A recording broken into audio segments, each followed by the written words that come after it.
ఎలా ఉన్నారు అందరూ? మీ అందరికీ గురు పౌర్ణమి శుభాకాంక్షలు.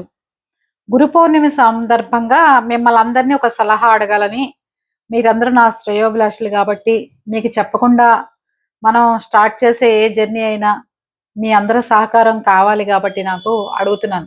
ఏమని అంటే, ఒక ఓల్డ్ ఏజ్ హోము అనే దానికంటే, ఒక పెద్దవాళ్ళకి ఉండే విధంగా ఒక హౌస్‌ని ఏర్పాటు చేద్దాం అని ఒక సంకల్పంతో ముందుకొస్తున్నాను. దానికి మెయిన్ రీజను మా సిస్టరు, నా ఓన్ సిస్టర్ కంచిరాజు అనిత. తనకి ఇంట్రెస్ట్ అనమాట. ఇట్టా ఓల్డ్ ఏజ్ హోమ్‌లో అలాంటివి పెట్టాలని. తను గూడా ఎక్కువ సర్వీస్‌లవి చేస్తూ ఉంటారు వాళ్ళు.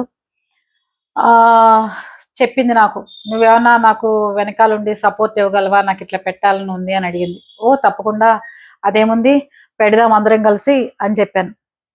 అందుకని చెప్పి మీ అందరూ సహకారం గూడా ఉండాలి.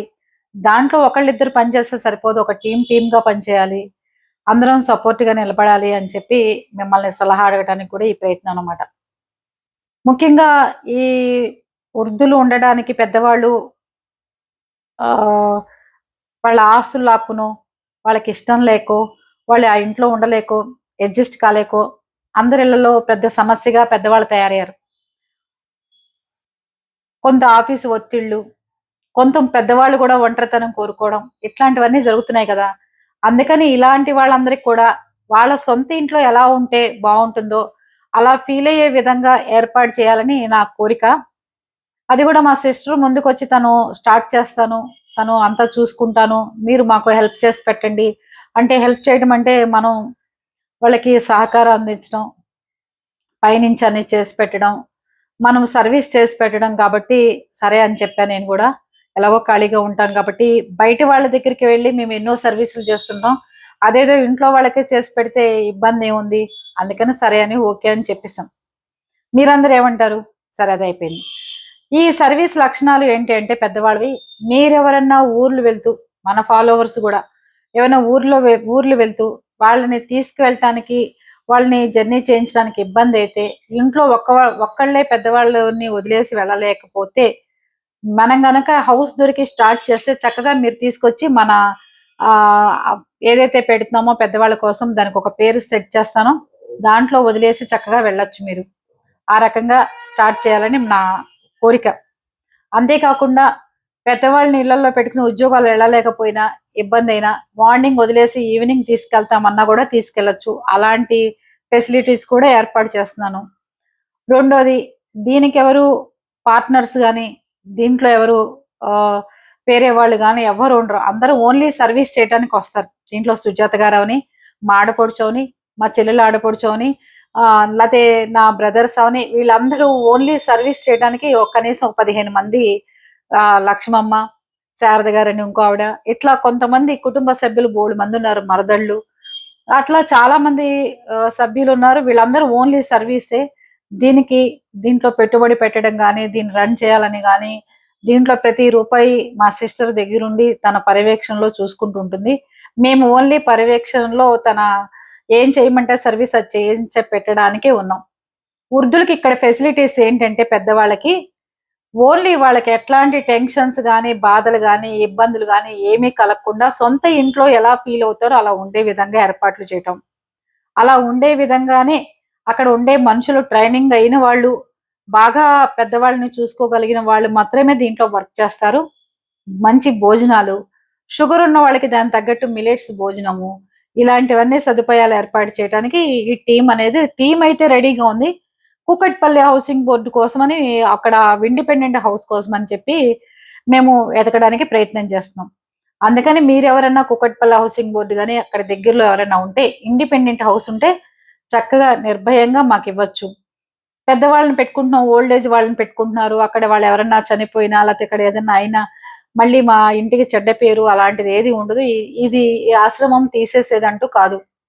ఎందుకంటే, మా ఏడుగురు మగ పిల్లలు మాకు. ఒకళ్ళ పిల్లల తర్వాత ఒకళ్ళు, ఒకళ్ళ పిల్లల తర్వాత ఒకళ్ళు వాళ్ళ జనరేషన్‌లు పిల్లలందరూ దానికి కట్టుబడి ఆ నియమాలకు కట్టుబడి ఇట్లాంటి సర్వీస్ చేయటానికి వాళ్ళందరిని అటాచ్ చేస్తూ ఉంటాం దీంట్లో. దీంట్లో ఉన్న వాళ్ళందరూ ఓన్లీ సర్వీస్ చేయటానికి వచ్చేవాళ్ళే. సుజాత గారిని కూడా అడిగాను పొద్దున ఫోన్ చేసి. మరి నేను ఇట్లా ఆశ్రమం స్టార్ట్ చేయాలనుకుంటున్నాను. మీరు కూడా మంచి గా సహకరిస్తారా మరి ఏంటి? అంటే తప్పకుండా అండి, నేను కూడా సహకరిస్తాను. మీకేమి ఇబ్బంది లేదు. మీరు ఏది డ్యూటీ ఇచ్చినా అది నేను చేసి పెడతానండి మీకు అన్నారు. అలా ఒక్కొక్కళ్ళకి ఒక్కొక్కటి. మా ఆడపడుచుకి ఫోన్ చేసి అడిగాను. నువ్వు మధ్య మధ్యలో మీరు వచ్చి వాళ్ళకి మోటివేషనల్ చెప్పడం అలాంటివి చేయండి అని చెప్పాను. మా చెల్లెలు ఆడపడుచున్నారు. ఆవిడొచ్చి చక్కగా ఆధ్యాత్మికంగా అందరూ ఎలా ఉండాలి, ఎలా మెంటల్ టెన్షన్ తీసుకోకూడదు, ఎలా ఉండకూడదు, ఎలా ప్రవర్తించాలి అనేది ఆవిడ చెప్తూ ఉంటారు వచ్చి. అలా మరదళ్ళున్నారు. వాళ్ళు చక్కగా చిన్న పిల్లలు కాబట్టి వాళ్ళకి తగ్గట్టు వాళ్ళు కబుర్లు చెప్తూ ఉంటారు. పిల్లల బర్త్‌డేలు సెలబ్రేషన్స్ గానీ, ఏమైనా గానీ ఈ ఆశ్రమంలో జరుగుతాయి. మీ అందరికి కూడా నేను పెట్టడం ఇది కరెక్టేనా? కాదా? అని కామెంట్‌లో చెప్పండి. ఎలాంటి మెళకువలు తీసుకోవాలి? ఎలాంటి జాగ్రత్తలు తీసుకోవాలి? ఎలా ముందుకు వెళ్ళాలి? ఎలాంటి వాళ్ళని చేర్పించుకోవాలి? ఎలాంటి వాళ్ళని చేర్పించుకుంటే మనకి ఇబ్బంది ఉండకుండా ఉంటుంది? అన్నీ మీ రెస్పాన్సిబిలిటీలే, మీ బాధ్యతే. ఎందుకని అంటున్నానంటే, మీ బాధ్యత లేనిదే ఇక్కడి దాకా ఏ జర్నీ స్టార్ట్ అవ్వదు. ప్రతి ఒక్కళ్ళు మన కుటుంబ సభ్యులు ఈ 30,000 మంది, 36,000 మంది ఉన్నాము అంటే ఒక మాట మీద ఉన్నాం గాబట్టి ఇన్నాళ్ళు ఈ ఛానల్ రన్ చేయగలిగాను నేను. మీ ఇంట్లో 4 రోజుల పాటు పెద్దవాళ్ళు ఎక్కడన్నా ఇబ్బందిగా ఉన్నా, ఇప్పుడు మన ఫాలోవర్ రాణి గారున్నారు. ఆవిడ విజయవాడలో ఉంటారు. వాళ్ళ మామగారున్నారు. హైదరాబాద్ వస్తుంటారు. చక్కగా వాళ్ళ కూతుర్లు గాని, వాళ్ళు గాని ఏ ఊరన్నా వెళ్లారనుకోండి, సపోజ్ మన ఇంట్లో దింపేసి ఎళ్ళిపోతారు కాసేపు మన ఆశ్రమంలో హాయిగా. దానికి గూడా మంచి పేరు గూడా మీరే సెలక్షన్ చేసి పంపించండి. మంచిగా పెడదాం. కూకట్పల్లి హౌసింగ్ బోర్డ్‌లో ఎవరైతే ఉన్నారో మీరు గూడా అందరికి చెప్పి నాకు మంచి హౌస్ ఏర్పాటు చేసి పెట్టండి చక్కగా. మంచిగా బావుండాలి. మంచి భోజనం పెట్టాలి. ఎక్కడ వాళ్ళు ఇబ్బంది పడకుండా ఉండే విధంగా మన ఆశ్రమంలో ఉండాలి. మీరందరూ గూడా ఆశ్రమానికి గడిగడికి 10 రోజులకొకసారో, 20 రోజులకొకసారో మీరు వస్తుంటే మనం అక్కడ కలుసుకుంటూ ఉందాం. చక్కగా భోజనం చేసి సాయంత్రం దాకా ఉండి, ఆ పాడిని మీరు గూడా వెళ్దురు గాని. ఈ ఆశ్రమంలో మీ పాత్ర కూడా ఎక్కువుంటుంది. మీరు గూడా ప్రతి 10 రోజులకొకసారి రావటం, చేయటం చేస్తూ ఉంటే ఆశ్రమంలో జరిగే సందర్భాలు చక్కగా మీరు గూడా తెలుసుకొని, మీ వాళ్ళని గూడా ఎవరైనన్నా 4 రోజులు ఊరెళ్తుంటే ఆశ్రమంలో దింపుతున్నానని కాకుండా గిరిజ గారింట్లో దింపెళ్తున్నానని ఫీలయ్యి ఉంచాలి వాళ్ళని.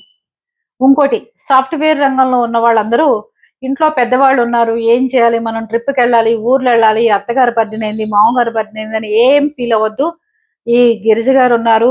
ఆ మేడం దగ్గర దింపేద్దామని ఫీలయ్యి వదిలేసేయండి చక్కగా. అందరిని చక్కగా చూసుకుంటాం. కానీ ఇంకోటి ఏం చెప్పాలి అంటే, దీంట్లో కొంత ఫ్రీ సర్వీస్ ఉంటుంది. కొంత మనీ ఉంటుంది. ఎందుకని అంటే, ఎవరికి ఉచితంగా చేస్తే అది ఆహ్, జనాలకి వెళ్ళదు. ఎప్పుడైనా కరెక్ట్‌గా ఏదైతే ఉంటామో వాళ్ళు కరెక్ట్ మనుషులని చెప్పి మనుషులు డిసైడ్ చేస్తున్నారు. అందుకని మనం ఏది ఫ్రీగా సర్వీస్ చేసినా, ఫ్రీగా ఎదుటి వాళ్ళకి మనం అందుబాటులో ఉన్నా, ఫ్రీగా మేము చేసి పెడతాం మీకు బాధ్యత తీసుకుంటామన్నా జనాలు పిచ్చివాళ్ళని చేసి చూస్తూ ఉంటారు. అందుకని నేను చేసే సర్వీస్‌లో గూడా ఈ రకంగా ఉంటుంది. మీకు తెలిసిన పెద్దవాళ్ళు గాని, ఆశ్రమంలో చేరాలనుకున్న వాళ్ళు గాని, ఆశ్రమం అనుకునే దానికంటే గూడా మన ఇంట్లో అనుకున్న వాళ్ళు గాని చక్కగా నిర్భయంగా చక్కగా పెట్టండి. మీరు పెట్టే కామెంటు చాలా విలువైంది. ఏ రకంగా మనం ఇది ముందుకు తీసుకెళ్ళాలి, ఎలా తీసుకెళ్ళాలనేది కూడా మీరు చూద్దురు గానీ, మనం అందరం కలిసి చక్కగా మీకు ఖాళీ దొరికినప్పుడల్లా ఈ ఆశ్రమంకి వచ్చి చక్కగా మీరందరూ సాయంత్రం దాకా ఉండి, ఆ పెద్దవాళ్ళతో కబుర్లు చెప్పి వెళ్ళాలని నా కోరిక. మరి దీన్ని నేను కరెక్ట్‌గా తీసుకువెళ్ళగలనా? తీసుకువెళ్ళలేనా? కరెక్ట్ ఇల్లు, హౌస్ దొరుకుతుందా? దొరకదా? అదే గుంటూరు మన నాన్నగారు ఉండే చోటైతే బోలెడన్ని ఉన్నాయి. మనకి స్థలాలు గాని ఏమన్నా. హైదరాబాద్ లాంటి ఊర్లో అయితే మనకి పెద్దగా తెలీదు కాబట్టి, హైదరాబాద్‌లో అయితే సాఫ్ట్‌వేర్ రంగానికి సంబంధించి చాలా ఒత్తిళ్లు పడుతున్నారు. పెద్దవాళ్ళని ఉంచుకోవడానికి ఇబ్బంది పడుతున్నారు కాబట్టి, వాళ్ళ కోసమని చాలామంది ఆస్తులు రాసిచ్చేసేసి పెద్దవాళ్ళు ఒంటరి వాళ్ళయిపోయి రోడ్ల మీద మాకు అన్నం పెట్టేవాళ్ళు లేరని కలెక్టర్ ఆఫీసుల చుట్టూ తిరుగుతూ, కలెక్టర్ల దగ్గర మీరు అర్జీ పెట్టుకున్నా మీకు ఎలాంటి తిండి, ఎలాంటి గవర్నమెంట్ నుంచి మీకు ఏమీ అందకపోయినా అలాంటి వాళ్ళందరూ చక్కగా ఇక్కడికొచ్చి ఈ ఆశ్రమంలో ఉండొచ్చు. మీరు ఏ కలెక్టర్ల చుట్టూ తిరగక్కర్లేదు. మా వాళ్ళే ఉండి పనులు చేసి పెడతారు. పనులు అవ్వకపోతే గనక చక్కగా హాయిగా కూర్చొని మీ సొంత ఇంట్లో, మీ కూతురింట్లో కూర్చొని తింటున్నాం అన్నట్టుగా ఫీల్ అవ్వండి. చక్కగా అలా భోజనం ఏర్పాట్లన్నీ నేను చేసి పెడతాను. చక్కగా ఉందురు గాని. ఒకటే కండిషను. ఇక్కడ వేలెత్తి చూపిచ్చే విధంగా ఏది ఉండకూడదు. ఉండే విధంగా మన ఆశ్రమం రన్ చేయకూడదని నా ఇది.